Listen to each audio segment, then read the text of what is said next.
ایک چھوٹی سی ہمدردی ایک بے گناہ انسان کو جیل کی سلاخوں کے پیچھے پہنچا سکتی ہے یا پھر کسی کی زندگی بھر کی کمائی لٹوا سکتی ہے۔ روزانہ ہزاروں لوگ سڑک پر سفر کرتے وقت صرف ایک نیکی کی نیت سے کسی اجنبی کو اپنی سواری پر لفٹ دیتے ہیں، لیکن آج کے دور میں یہ نیکی کس طرح ایک ناخوشگوار حادثے یا قانونی مصیبت میں بدل سکتی ہے، یہ جاننا ہر شہری کے لیے انتہائی ضروری ہو چکا ہے۔ ہمارے معاشرے اور دین میں ضرورت مند کی مدد کرنا ایک بہترین اور تحسین کے قابل عمل ہے۔ گرمی کے موسم میں طویل راستوں پر یا پبلک ٹرانسپورٹ نہ ملنے کی صورت میں جب کوئی مسافر، بچہ یا بزرگ سڑک کنارے ہاتھ دکھاتا ہے تو انسانی ہمدردی کا جاگنا قدرتی بات ہے، لیکن حقیقت یہ ہے کہ موجودہ دور میں سڑک کے حالات پہلے جیسے نہیں رہے۔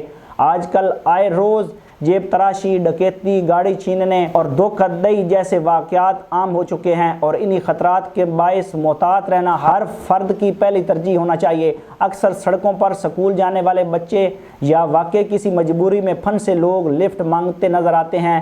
یقیناً ان میں سے اکثریت سچے ضرورت مندوں کی ہوتی ہے اور ان کی مدد کرنا ایک نیک قدم ہے، لیکن اس بات سے انکار نہیں کیا جا سکتا کہ کچھ جرائم پیشہ عناصر اس ہمدردی کا فائدہ اٹھاتے ہیں۔ معصوم چہروں اور مظلومانہ انداز کا سہارا لے کر لوگوں کا اعتماد جیتا جاتا ہے اور پھر موقع ملتے ہی واردات کر دی جاتی ہے۔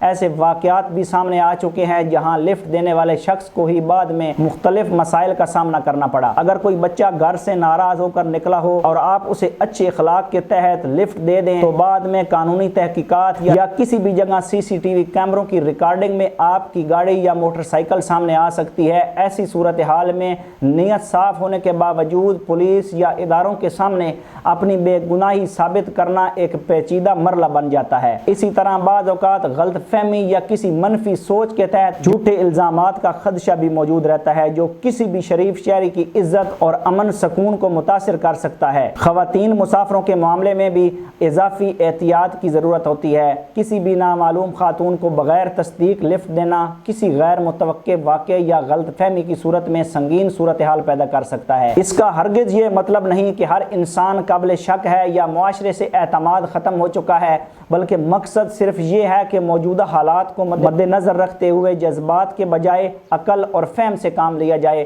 اگر آپ کسی شخص کو ذاتی طور پر جانتے ہیں، وہ آپ کے اپنے علاقے کا رہنے والا ہے یا پھر حالات و واقعات سے اس کی مجبوری بالکل واضح ہے، جیسے کوئی ضعیف بزرگ یا سکول کا بچہ، تو حفاظت کے تمام پہلوؤں کو دیکھ کر مدد کی جا سکتی ہے۔ لیکن اگر راستہ ویران ہو، وقت بے وقت کا ہو یا سامنے والے کا رویہ ذرا بھی مشکوک محسوس ہو تو وہاں رسک لینا دانش مندی نہیں، اپنی جان، مال اور خاندان کی سلامتی کی حفاظت کرنا بھی آپ کی بنیادی ذمہ داری ہے۔